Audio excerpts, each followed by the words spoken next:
Hey, what's up guys? It's your camera boy Jonah.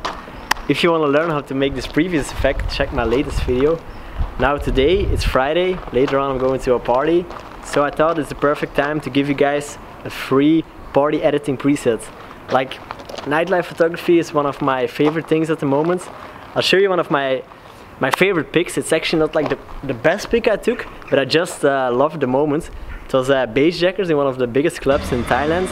And he was making his Instagram story. And while he was making the story, he just put me in the story, and at the same time I took a picture of him.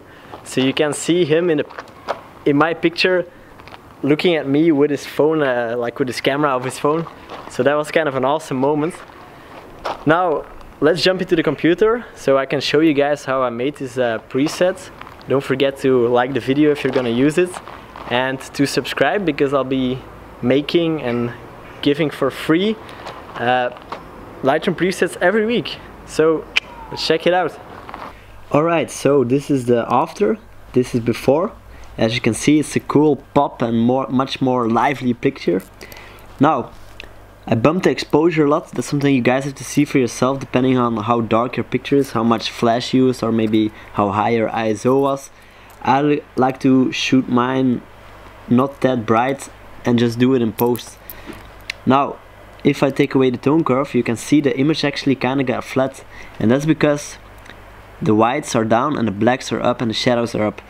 Having strong whites and strong blacks creates contrast. So having, let's say, soft whites and soft blacks kind of makes this contrast disappear.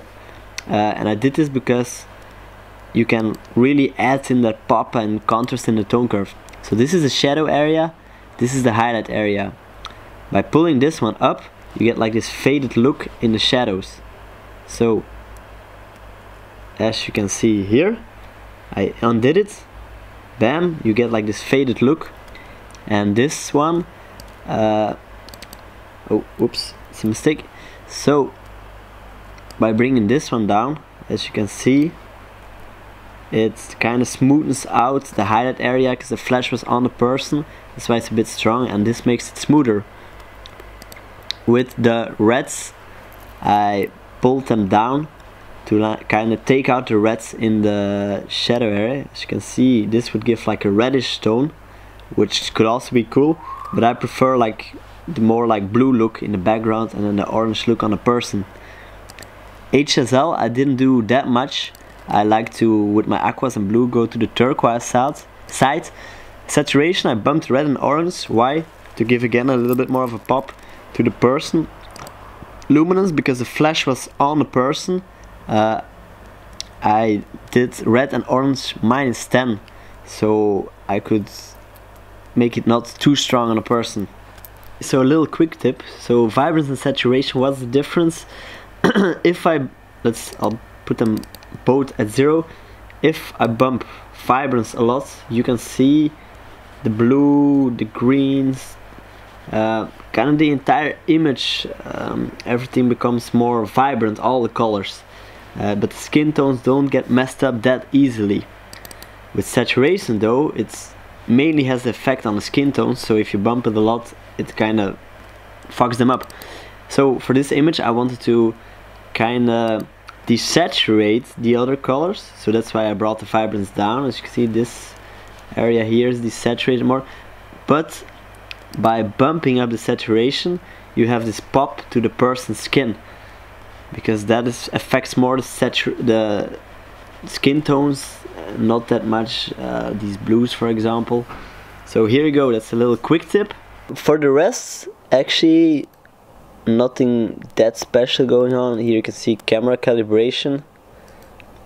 It's a little bit the same. I like a bit of like a pinkish tone, pinkish orange tone to the skin. And effects, I added in a little bit of grain to just give a little bit more of like an authentic feel to the picture, that is not too clean. And I sharpened the image a little bit, but also did some luminance to just make like the skin of the person a little bit softer. So here you go. I hope you enjoy this preset. and I'll give you a lot more party presets in the next months, but also black and white ones, vintage one, more Instagram type looks, portrait looks, so stay tuned. Alright, if you like that preset and you want more free presets in the future, take the subscribe button, smash it, because I make this kind of stuff on a weekly basis or sometimes 2 a week. So see you in the next one, hope you enjoyed this one, bye.